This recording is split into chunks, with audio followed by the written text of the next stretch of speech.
आप सभी साईं भक्तों को मेरा प्यार भरा नमस्कार। आज बाबा के श्री साईं सच्चरित्र के तीसरे अध्याय की लीलाओं का मर्म जानेंगे कि बाबा उसमें कहना क्या चाहते हैं, हमें समझाना क्या चाहते हैं। क्योंकि बाबा की कोई भी बात समझना इतना सरल नहीं है जितना हमें लगता है। बाबा के हर शब्द का बड़ा गूढ़ रहस्य है जो हमें समझना पड़ेगा, तभी हमें बाबा की लीलाओं का असली मर्म समझ आएगा और हम बाबा का साक्षात्कार कर सकेंगे।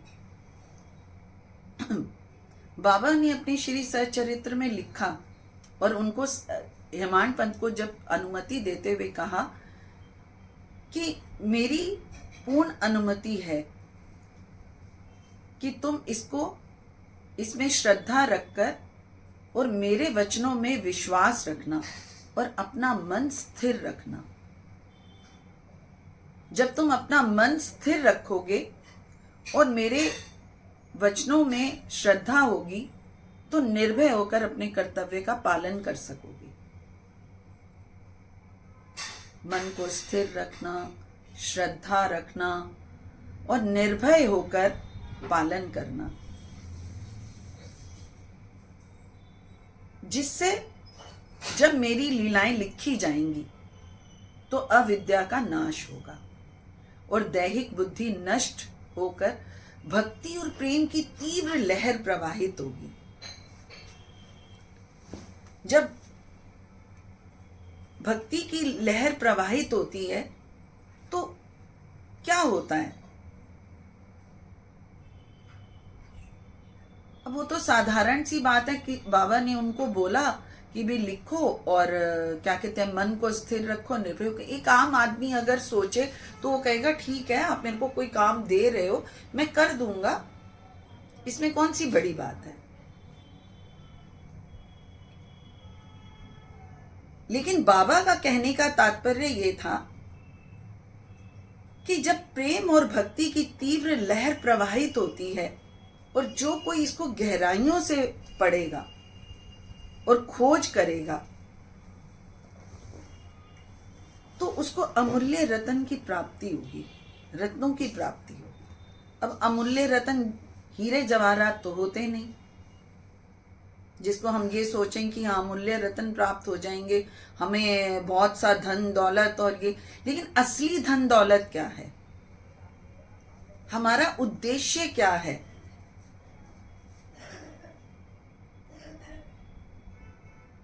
बाबा कहना क्या चाहते हैं? बाबा समझाना क्या चाहते हैं? बाबा ने कहा श्रद्धा रखना, मन को स्थिर रखना। मन को स्थिर रखना क्या इतना आसान होता है? नहीं, मन को स्थिर रखना इतना आसान नहीं होता। मन को स्थिर रखने के लिए धर्म को अपनाना पड़ता है। अब अध्यात्म के क्षेत्र में जब आप कदम रखते हैं तो अध्यात्म का एक अंतरिक्ष है। जैसे हर किसी कोई भी कार्य करते हैं उसका एक मापदंड होता है, उसका एक कह लें प्रोटोकॉल्स, जैसे हम लोग कहते हैं कि प्रोटोकॉल्स हमें फॉलो करने पड़ते हैं। ऐसे ही अध्यात्म के अंतरिक्ष को नापने के लिए 3 कदम होते हैं: शील, समाधि, प्रज्ञा। अब शील, समाधि, प्रज्ञा को भी समझना पड़ेगा, तभी समझ आएगी। इसलिए बाबा ने बड़े सहज शब्दों में लिखा कि श्रद्धा रखना, मन को स्थिर रखना और संयम से अपने कर्तव्य का निर्भय होकर पालन करना।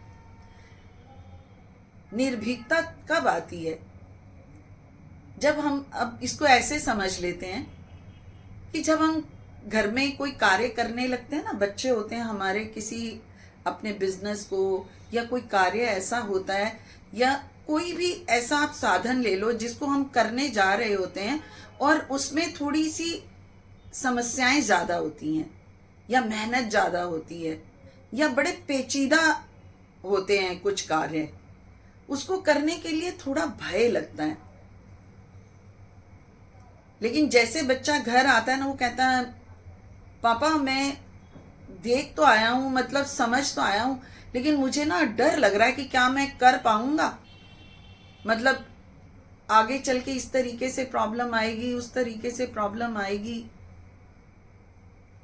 लेकिन पिता क्या करता है? पिता कहता है कोई बात नहीं, मैं हूं ना तेरे साथ, तू काम तो शुरू कर। ठीक वैसे ही बाबा ने बोला, जब तुम मेरे वचनों में श्रद्धा रखोगे तो मैं तुम्हारे साथ हूं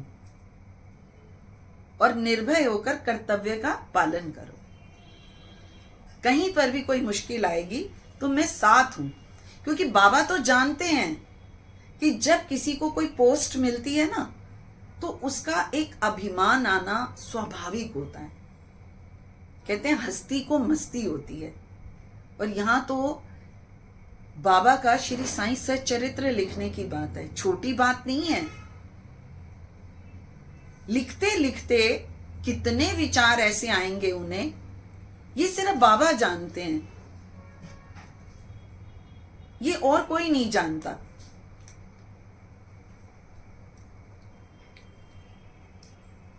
मां होती है ना, मां जब शिशु को अपने गर्भ में धारण करती है, धारण करने के बाद कैसी कैसी उसके अंदर, उसके शरीर के अंदर अनेकों प्रकार के ऐसे ऐसे अनुभव होते हैं और ऐसे ऐसे चेंजेस आते हैं कि वो एक मां ही समझ सकती है, पुरुष नहीं समझ सकता उसको। क्योंकि जन्मदाता जो होती है वो माता ही होती है।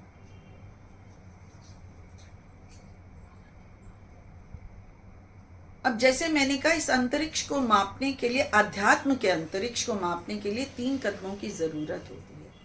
3 शील चाहिए, सच्चाई, संयम और प्रज्ञा। प्रज्ञा ज्ञान है। अब वो ज्ञान कैसे आएगा? ज्ञान आपको स्वयं अर्जित करना पड़ता है, किसी के बताए हुए रास्ते से नहीं। मैंने अगर आपको कह दिया ये ऐसे होगा तो उसको मानना नहीं है आपने, उसको जानना है कि वाकई ही मैं सही कह रही हूं या नहीं कह रही। जब आप अपने मेंटोर की, अपने गुरु की कोई भी बात सुनते हैं, आप उनके कहे हुए रास्ते पे चलिए। जब आप चलेंगे तभी तो आपको पता लगेगा कि हाँ वाकई ये सत्य है या असत्य है। इसीलिए बाबा ने कहा आपको मेरे वचनों में श्रद्धा रखनी होगी, डगमगाना नहीं होगा। हम क्या करते हैं, हामी तो भरते हैं, हाँ हाँ बिल्कुल हम ऐसे करेंगे, लेकिन हम जब कुछ कदम चलते हैं तो हम डगमगा जाते हैं। फॉर एग्जाम्पल, अगर हमने कोई गुरु किया तो गुरु तो हमने अपनी इच्छा से किया, हम अपने गुरु के पास भी गए, लेकिन उस डगमगाते कैसे हैं? अनेकों लोग। बाबा ने कहा श्रद्धा रखना और मेरे वचनों में विश्वास रखना। जब विश्वास रखोगे तो ही बेड़ा पार होगा, तो ही तुम इस क्या कहते हैं सच्चरित्र को लिख पाओगे। मेरे कहने, मैं तो तुम्हारे साथ ही हूं, मैं तो रास्ता बताऊंगा, मैं तो रीढ़ की हड्डी हूं तुम्हारी, लेकिन फिर भी उस काम को तो आपको ही करना है, लिखना तो आपको ही है। अगर आपके मन में कोई दुर्विचार आ गया तो आप लिख नहीं पाओगे। इसलिए सबसे पहले क्या करना होगा? अपने मन को शुद्ध करना होगा। मन शुद्ध होगा तभी सारे कार्य होंगे। अब बाबा ने जब उनको कहा विश्वास रखना, अब विश्वास सुनने में कैसे लगता है आपको? विश्वास, हाँ हाँ मुझे आप पर विश्वास है। लेकिन एक विश्वास शब्द के अंदर क्या क्या छुपा हुआ है। आप विश्वास में से खुद उसका संधि विच्छेद करिएगा। अपने पास अगर आप सुन रहे हैं तो आप लिखिए, उसमें से वी को हटा दीजिए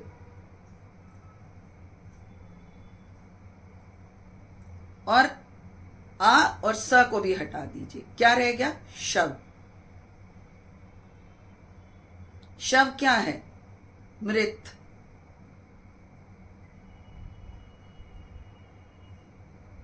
यानी अगर विश्वास कर रहे हो तो ऐसे करना जैसे तुम्हारे अंदर प्राण ही नहीं है, सारे प्राण तुम्हारे गुरु के दिए हुए हैं। जो वो कह रहा है बस करते जाओ।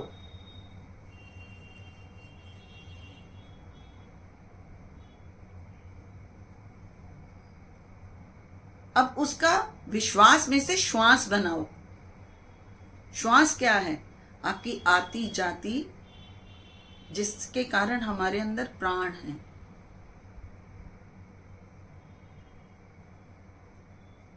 उस विश्वास के अंदर ही श्वास। श्वास किसके दिए हुए हैं? उस ईश्वर के। अगर ईश्वर चाहे तो पल में हमें शव बना दे। अब वी में से ई लगा दीजिए और शिव बन जाएगा। तो पल में वो क्या बना दे? हमें शिव।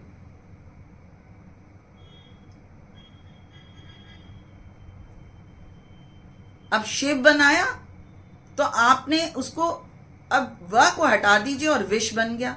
अब विष क्या है? विष गुरु का दिया हुआ वो मंत्र है कि आपको उसमें ऐसी दृढ़ आस्था, ऐसी निष्ठा रखनी है कि जो गुरु ने कह दिया बस पत्थर की लकीर है, उसके बाद कुछ नहीं।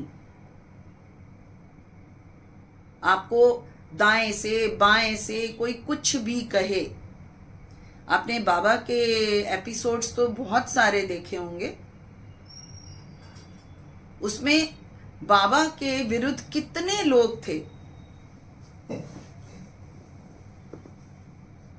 उसमें से कुलकर्णी को ले लेते हैं कि उसने क्या यतन प्रयत्न नहीं किए लोगों को बाबा के विरुद्ध करने के लिए। और कुछ लोग तो उनके झांसे में आ भी जाते थे, लेकिन जैसे ही उसके झांसे में आने के बाद जब वो लोग मुसीबत में फंस जाते थे तो अंत में क्या करते थे? वो साईं को ही याद करते थे और आंख बंद करके कहते थे, साईं आप ही हमारी रक्षा करो, साईं बचा लो हमें। और बाबा क्या करते थे? तुरंत उन पर मेहरबान हो जाते थे, तुरंत उनको क्षमा करके और उनकी मदद करते थे। यानी निस्वार्थ। जब तक आपके अंदर निस्वार्थ भावना नहीं होगी, दुर्गुणों का नाश नहीं होगा, तब तक आप अध्यात्म के कदम आगे नहीं बढ़ा सकते। और नियमों का पालन करना पड़ता है।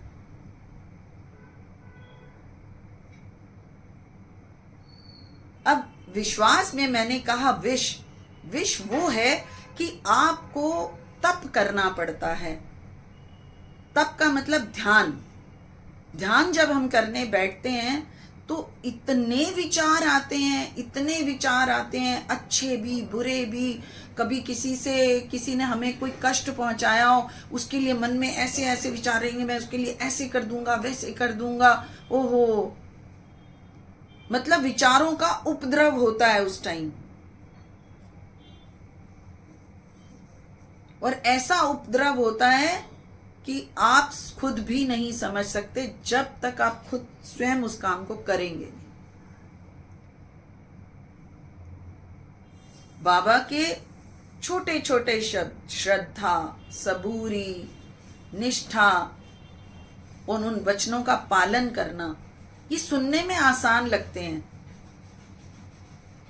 लेकिन इनके अंदर गहरे जो अर्थ छुपे हुए हैं उनको हमें समझना है। जो इस विष को पी गया, असली विश्वास वही कर सकता है। विश्वास के अंदर शिव भी है, शव भी है, श्वास भी है, आती जाती श्वास हमारी उस विश्वास के अंदर ही है, जो शिव की दी हुई है, जो साईं की दी हुई है। क्योंकि साईं स्वयं कहते हैं, आप जब इस चरित्र को स्वयं पढ़ेंगे, आप उसके अंदर देखना, लिखा हुआ है बाबा ने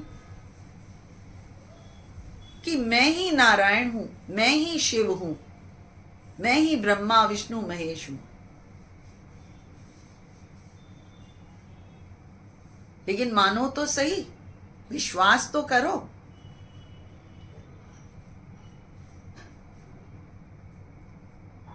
विश्वास, वास,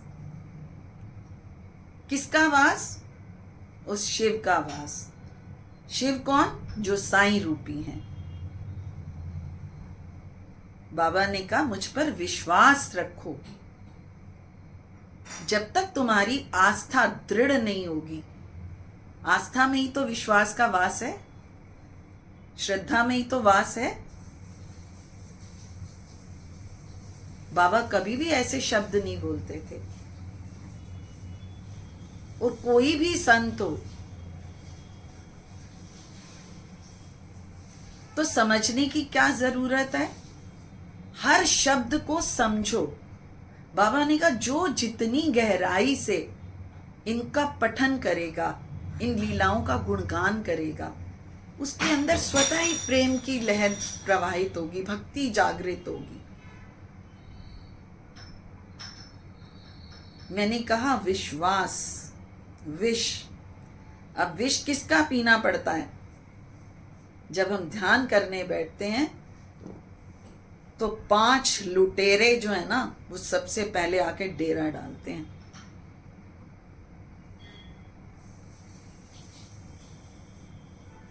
मैंने कुछ चंद लाइनें लिखी हैं जिसपे उसका अर्थ जो है वो यही निकलता है।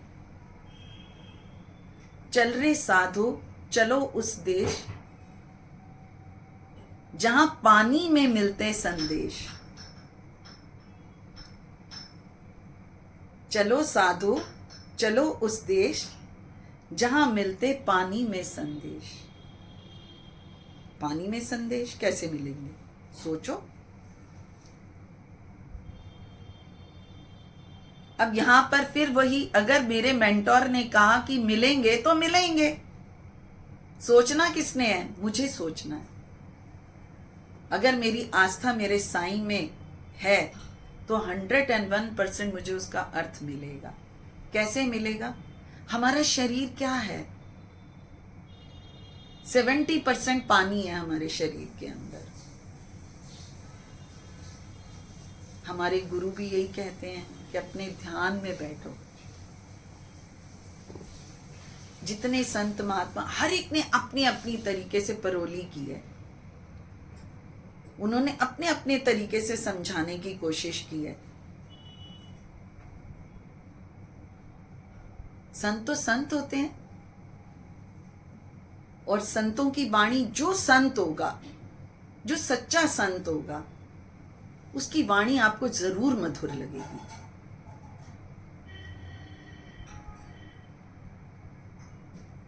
आगे के अध्यायों में उन संतों के नाम भी आएंगे, लेकिन अभी इस तीसरे अध्याय का मर्म जानने की कोशिश कर रहे हैं कि बाबा ने उनको ये शब्द और क्यों कहे, ताकि हेमाडपंत का मन अस्थिर ना हो जाए, कहीं वो डावाडोल ना हो जाए।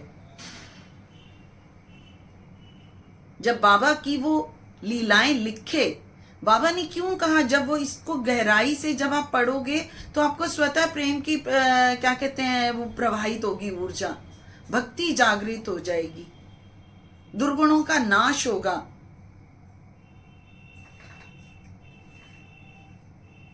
सगुण जो है ऊर्जावान होंगे, यानी आपके गुणों में वृद्धि होगी, आपकी चेतना जागृत होगी, आपका विवेक जागृत होगा। और बाबा के सानिध्य में ये लिखा गया है।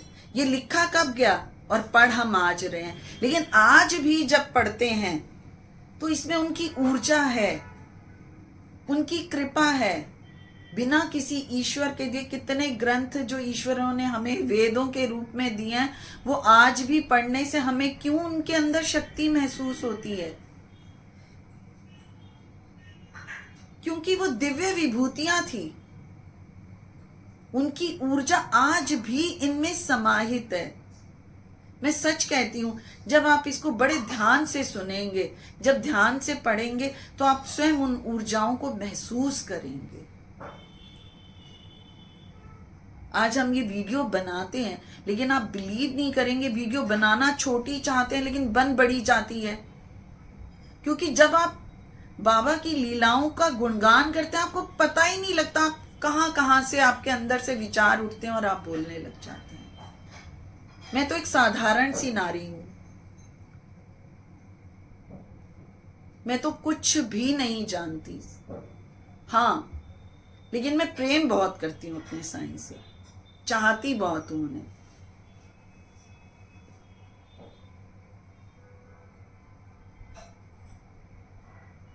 अब प्रेम है, वो किसी ना किसी रूप में आपके आगे आता है।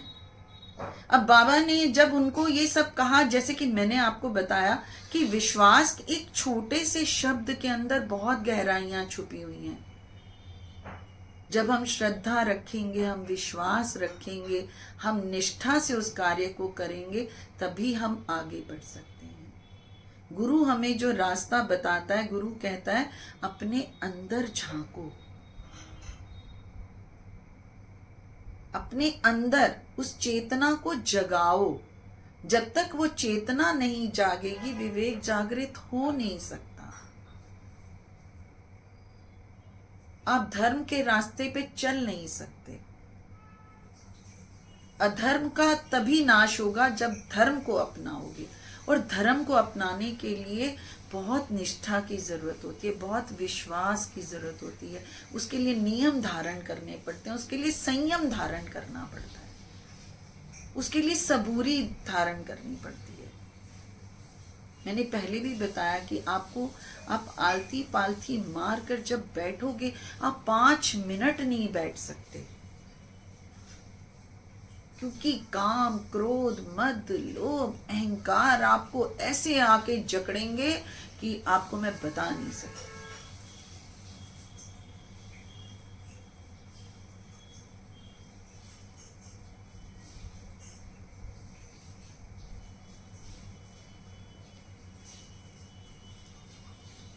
हम निशब्द हो जाते हैं जब हम अपने साथ बैठते हैं। तो हम 5 मिनट, आप कोशिश करो, आप जब बैठना शुरू करोगे तो आपको तब जाके इनके मर्म खुद ब खुद, मतलब उस ध्यान में इतनी शक्ति होती है। बाबा ने कहा जब, और उन्होंने, बाबा ने अपने सच्चरित्र में लिखा बड़े सरल कि तुम ध्यान कठिन है, ध्यान कठिन है, लेकिन कोई विरला ही कर पाता है ना। और हम क्यों नहीं विरले बन सकते? चाहत होनी चाहिए विरला बनने की।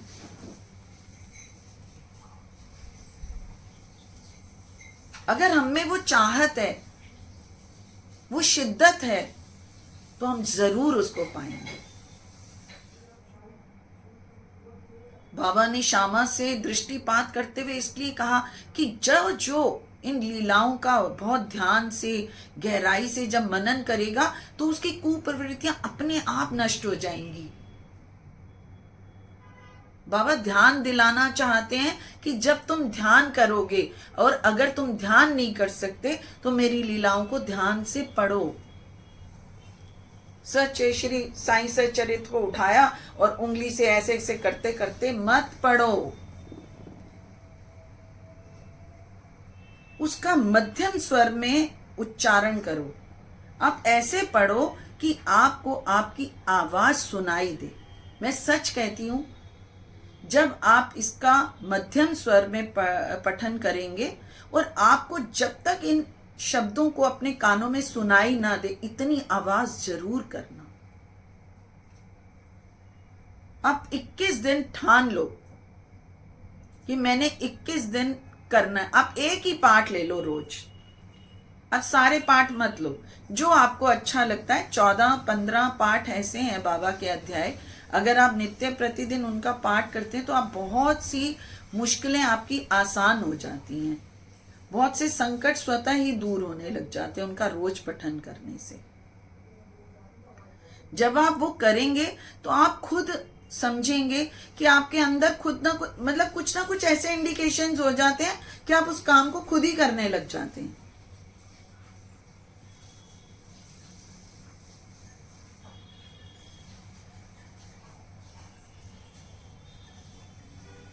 अगर गुरु की कृपा है, जैसे मैंने कहा कि जब कोई मतलब पिता कहता है कि मैं बैठा हूं, तू काम कर, मैं तेरे पीछे हूं, तेरे को कहीं भी मुश्किल आएगी, क्योंकि वो हमारी संतान है।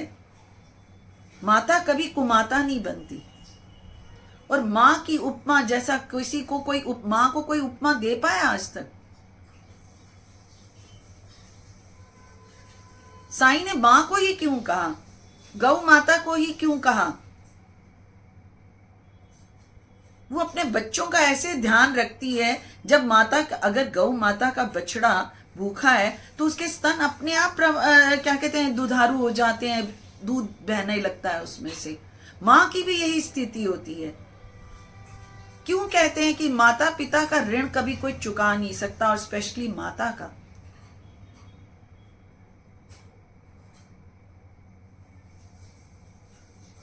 आप कभी मिट्टी में बीज रोपण करना करते ही होंगे, आज तो मतलब युग ऐसा है कि बहुत लोग करते हैं, लेकिन आप जब उसका बीजा रोपण करें तो आप उसमें एक चीज गौर से देखना। बीज इतना सा डालते हैं, लेकिन वो क्या करता है, जब फूटता है तो वो चारों तरफ की मिट्टी को अंदर से ऐसे उठा देता है। कितने क्रैक्स नजर आते हैं अंदर से। माँ की भी वही हालत होती है। जब वो शिशु को अंदर धारण करती है तो उसकी शुरू में जो मतलब उसके शरीर के अंदर जो भी चेंजेस आते हैं वो आसान नहीं होते हैं। एक लड़की, एक कन्या शादी करती है और शादी करते ही औरत बन जाती है। औरत बनना आसान नहीं होता, और मां बनना तो उससे ज्यादा मुश्किल है।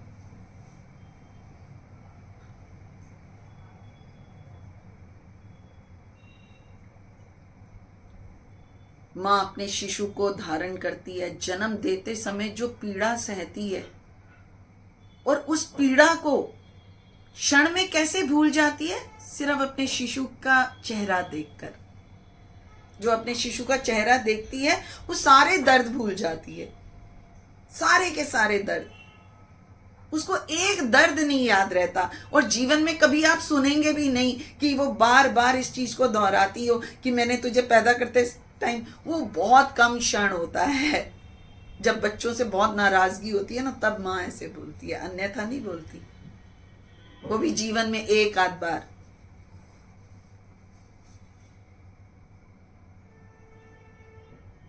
जैसे माँ अपने शिशु पे अपनी पूरी खुशियां लुटाती है, ठीक वैसे ही हमारा गुरु करता है। क्योंकि गुरु जब हम धारण करते हैं, गुरु को जब हम अपनाते हैं और जब हम ध्यान में बैठते हैं, जब वो हमारी चेतना को जागृत करता है, जब वो हमारी चेतना को ऊपर उठाता है, तो आप बिलीव नहीं करेंगे। जब आप ध्यान करेंगे, और ध्यान करते भी होंगे कुछ लोग, ऐसा नहीं है कि नहीं करते होंगे, तो आप देखिए उस समय आप भूल जाते हैं कि आप हैं क्या। सिर्फ ईश्वर याद रहता है, और उस ईश्वर जब याद रहता है तो ऐसे मन करता है कि बस अब ये संसार झूठा है।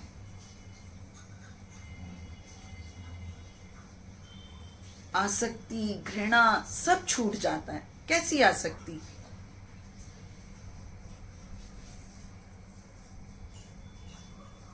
आसक्ति क्या है? हमारे बंधन है, और हम उन बंधनों को तोड़ नहीं पाते। हम इतने जकड़े हुए होते हैं उन बंधनों में, अपने रिश्ते के बंधनों में। जब तक हमारे अंदर वैराग उत्पन्न नहीं होगा, जब तक हम वैरागी नहीं बनेंगे, तब तक हम इन चीजों को समझ नहीं सकते। अब वैराग लेने के लिए कोई, जैसे संत महात्मा कहते हैं, कोई आपको पहाड़ों में या वनों में जाने की कोई जरूरत नहीं है। असली वैराग तो आपकी गृहस्थ जीवन के साथ है।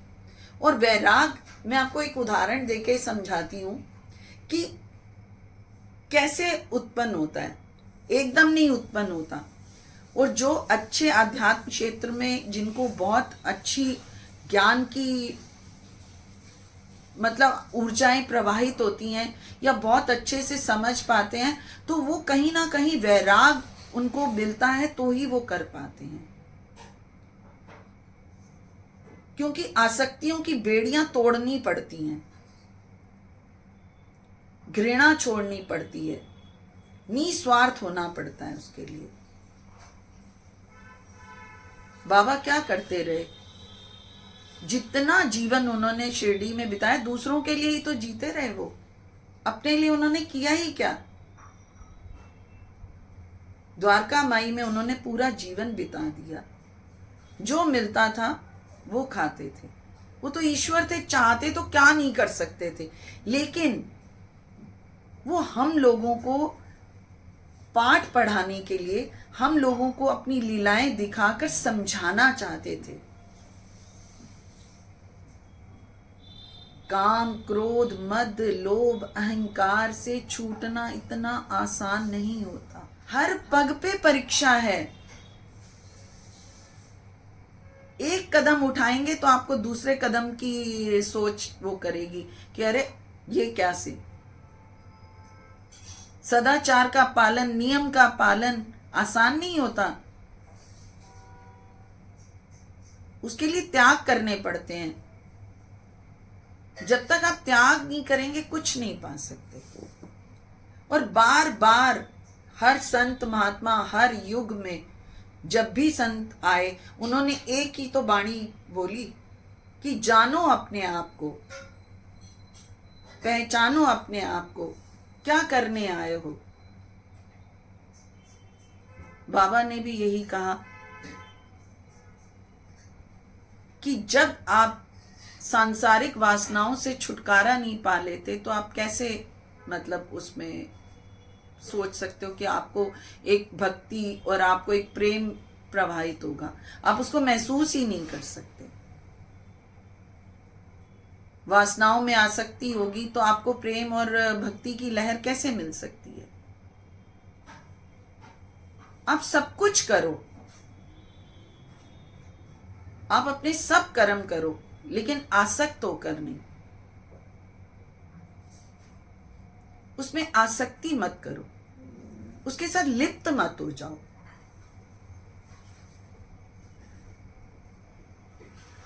अगर आप निर्लिप्त होकर कार्य करेंगे तो आप उसमें सफल होंगे।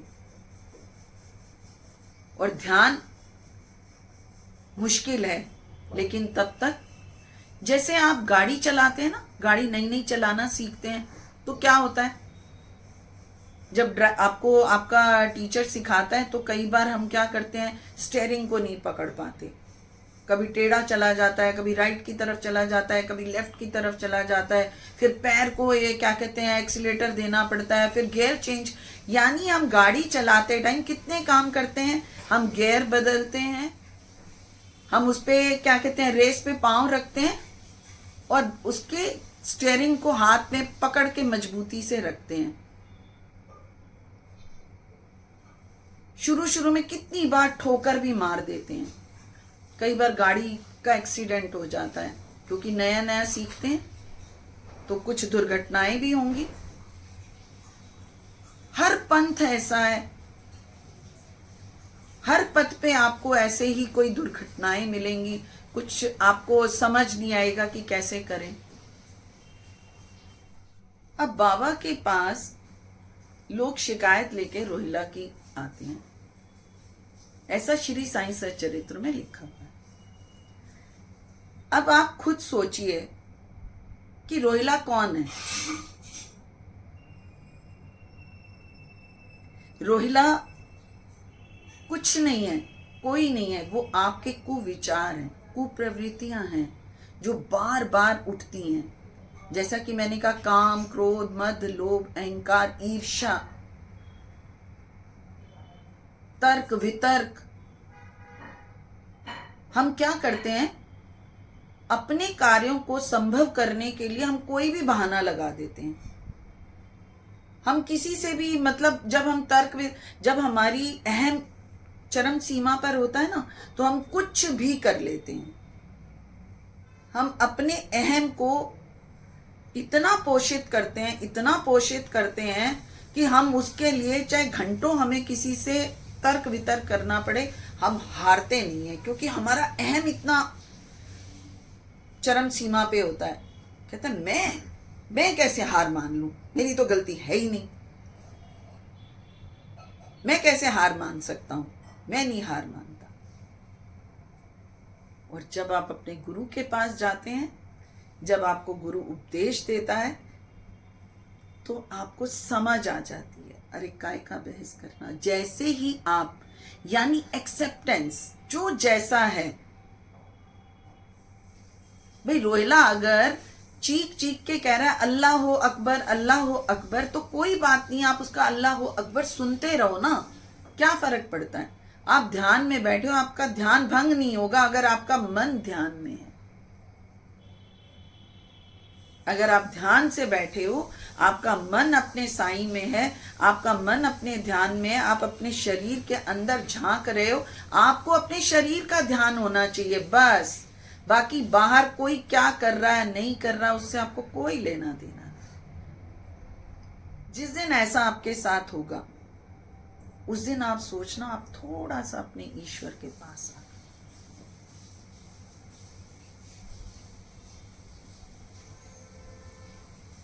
बाबा ने कहा, अपनी ईर्ष्या, अपनी इस तर्क वितर्क की जो परिवृत्ति है, उसको त्याग दो। सामने वाला कुछ भी कर रहा हो, आप उस पर बिल्कुल ध्यान मत दो। वो जैसा है, आप उसको वैसा स्वीकार कर लो। रोहिला अगर जोर जोर से क्या कहते हैं अल्लाह अकबर कहता है, या अपने क्या कहते हैं फताहे पढ़ता है, फतवा पढ़ता है, तो उसको सुनो। आप जब उसको सुनोगे तो आपको दूसरी बात नहीं समझ आएगी। आप अपने काम में ध्यान दो। और ये सत्य है, जब आप किसी को एक्सेप्ट कर लेते हैं एज इट इज, आप उसमें कोई भी कमी नहीं ढूंढते हैं, तो आप खुद देखेंगे कि आपको खुद ही नहीं समझ आएगी कि अरे ये क्या हो गया, क्योंकि आपने उसको स्वीकार कर लिया। जब आप किसी को स्वीकार कर लेते हैं, तो वो चीज आपको स्वतः ही परेशान नहीं करती।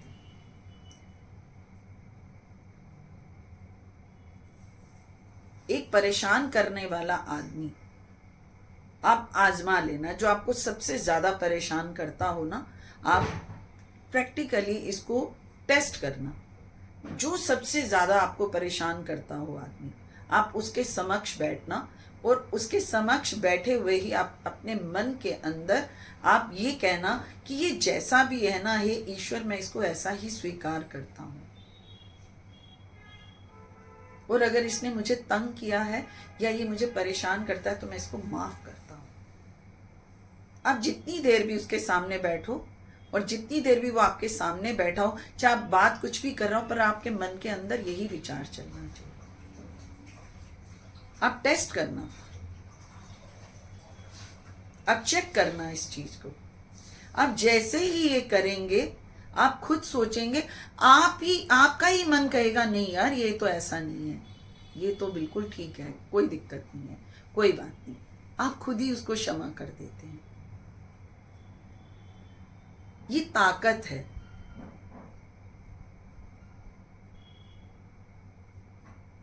जब आप किसी चीज से परेशान नहीं होते, और परेशान तो होना ही नहीं चाहिए, लेकिन जब तक समझ नहीं होती है तब तक ये रहता है, ये स्वाभाविक है। मानुष चोला लिया है, तो ये 5 इंद्रियों का जो हिसाब किताब है वो आसानी से छूटता नहीं है। ये 5 लुटेरे हैं हमारे जीवन में। काम, क्रोध, मद, लोभ, अहंकार। इन इंद्रियों को अपने वश में करना बहुत जरूरी है। इसलिए बाबा ने उनकी बातों पे ध्यान नहीं दिया और शांत रहे उन्होंने, क्योंकि वो समझाना चाहते थे कि तुम्हें ही समझना है, शिकायत मत करो किसी की। No complaints. अगर आपको अध्यात्म के क्षेत्र में कदम रखना है और अपनी आध्यात्मिक उन्नति करनी है तो आपको ये शील तो धारण करने ही होंगे।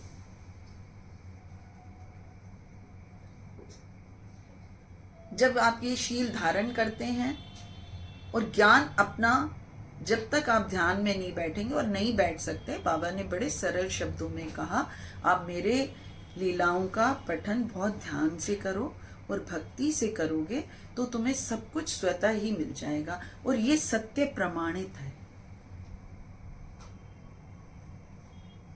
और मैं आपको बहुत साधारण सी नारी हूं, मुझ में कोई बहुत ज्यादा ना कोई गुण नहीं है, लेकिन मैंने इन चीजों को अपनाया है और दिल से अपनाया है और मैंने इन मर्म को समझा है। अभी जैसे जैसे हम आगे बढ़ेंगे बहुत सी बातें मैं आपको ऐसी बताऊंगी कि जो आपको गुरु से मिलने की जो तड़प होती है ना, मतलब वो ऐसी होती है, ऐसी दीवानगी होती है, लेकिन वो वही समझ सकता है जो प्रेम करता है। प्रेम में बहुत शक्ति होती है, प्रेम बहुत पावन है। इतनी पावन शक्ति है उस प्रेम की कि मतलब उसके अंदर, एक प्रेम के अंदर ही अथाह सागर है, और उस सागर के अंदर आप जितनी बार चाहो डुबकियां मार लो और हर बार आप नए होकर उठते हो। कई बार लोगों को आपने कहते हुए सुना होगा ना, बहुत स्ट्रांग है। हम कहते हैं ना कुछ लोगों के बारे में, बहुत स्ट्रांग है। वो स्ट्रांग नहीं होता, वो ईश्वर की शक्ति होती है उसके पास।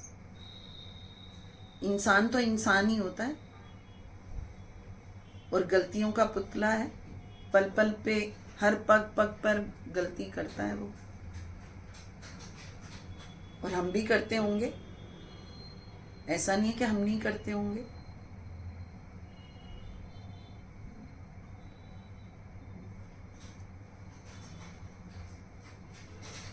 इसीलिए बाबा ने लोगों की किसी बात पर ध्यान नहीं दिया और उन्होंने कहा कि शांत हो जाओ, बस शांत होकर उसको अपनाओ।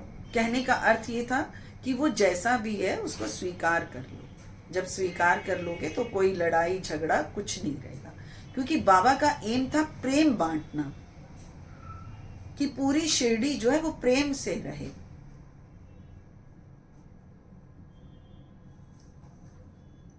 अंत में बाबा ने उनसे यही कहा, जब उनको नौकरी चाहिए थी हेमांड पंत को, कि अब जो है मुझे नौकरी ऐसी मिल जाए जिससे मेरा जो है यापन, मेरा परिवार बढ़ रहा है, और क्या कहते हैं, मेरे पास नौकरी नहीं है, अगर मेरी नौकरी लग जाती है तो मुझे पूर्ण विश्वास हो जाएगा।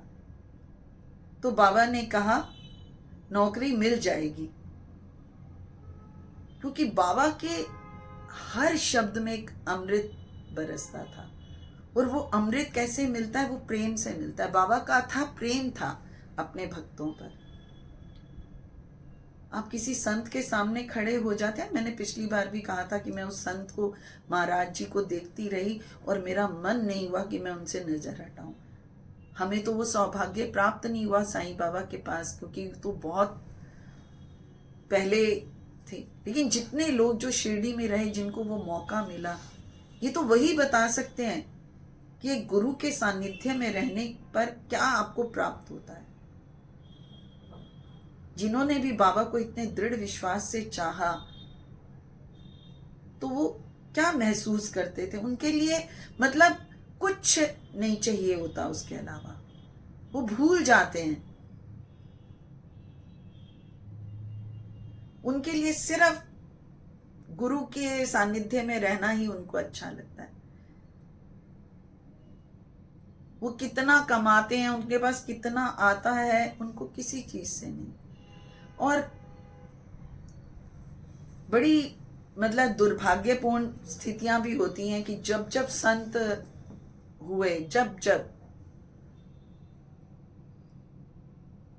और इस संसार के ही लोगों ने उनको कितना प्रताड़ित किया। ये मतलब मैं जब पढ़ती हूँ या मैं जब सुनती हूँ तो मैं कहती हूँ कि मतलब ये हमारा बहुत बड़ा दुर्भाग्य है कि हम ऐसी विभूतियों को समझने में असमर्थ हैं।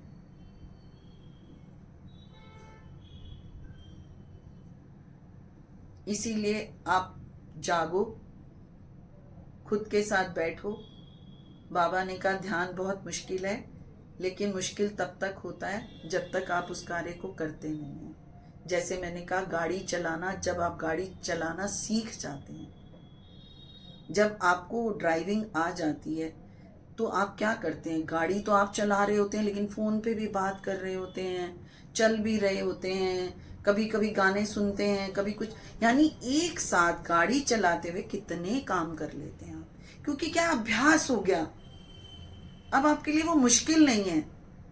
अब आप कहते हैं मैं हाईवे पे भी चला जाऊंगा गाड़ी उठाकर, मुझे कैसे ओवरटेक करना है, कैसे क्या कहते हैं राइट लेफ्ट जाना है, कैसे कितनी स्पीड में कहां पर कितनी स्पीड लेनी है, सब मालूम है मुझे। ठीक वैसे ही जब आप ध्यान में बैठते हैं, जब आप अपने गुरु की कही हुई शिक्षा से अपने आप को आगे ले जाते हैं, उस रास्ते पे अग्रसर होते हैं, तो जब आप अपने साथ बैठेंगे रोज 5 मिनट, फिर 10 मिनट, फिर 15 मिनट, फिर आधा घंटा, फिर 1 घंटा, जितना आपसे हो सके। और जो माताएं जो अपने शरीर से असमर्थ है, मैं उनके लिए कहूंगी कि आप बाबा के श्री साईं सच्चरित्र को सुनिए, सिर्फ सुनिए। आप आजकल तो यूट्यूब है, टीवी है, एंड्रॉयड, उस पर आप चला कर सुन सकते हैं। आप जब आंख बंद करो और जो वो बोल रहे हैं उसको ध्यान से सुनो, तब भी आपको वही फल की प्राप्ति होगी। और आप जब भी बैठें अपने साईं से प्रार्थना कीजिए कि बाबा मुझे इतनी सामर्थ्य जरूर देना कि मैं इसको सुन सकूं। करता मत बनना, बाबा पर सब छोड़ दो। जब आप अपने साईं पे छोड़ेंगे तो आपको सब सहजता से समझ आएगा। मैंने पहले भी कहा है, बहुत सहजता से मिल जाते हैं, बहुत सहजता से। मैं अगले अध्याय में नामदेव की जब साखी आपको सुनाऊंगी तो उसमें बताऊंगी कि सहजता कितनी आसानी, मतलब सहजता में कितना बहुत बड़ा गूढ़ रहस्य छुपा होता है। बहुत संतों की ऐसी साखियां हैं जो आप सुनो, मतलब आप विभोर हो जाते हैं। इसी के साथ मैं अपनी वाणी को विराम देती हूँ और साईं से प्रार्थना करती हूँ वो आपके हृदय में वास करें, और आपके हृदय में बैठे हुए उस साईं को मैं शत शत प्रणाम करती हूँ। ओम शांति।